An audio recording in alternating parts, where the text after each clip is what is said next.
Another top story we've been following closely, another stunning development today in the ongoing scandal at the West Virginia Supreme Court. A second justice is now facing a federal criminal charge, but he's already agreed to plead guilty.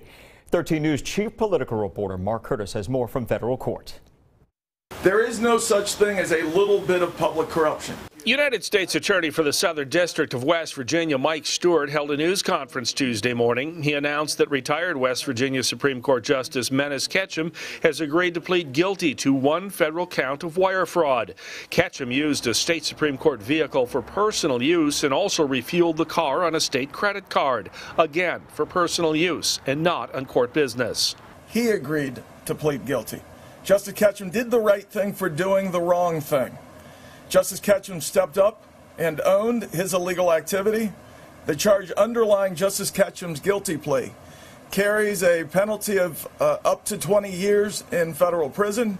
The U.S. Attorney would not say what former Justice Ketchum had negotiated as part of his plea agreement. Ketchum was not in court Tuesday, but could be later this week. He resigned from the bench last Friday.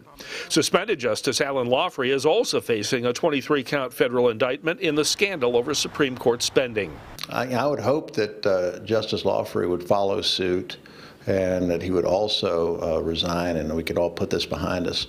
Even though retired Justice Ketchum will plead guilty to one federal count, a cloud still hangs over the court over millions in lavish spending on furnishings, picture frames, and catered meals. The worst casualty in all of this is the public's trust in the judiciary.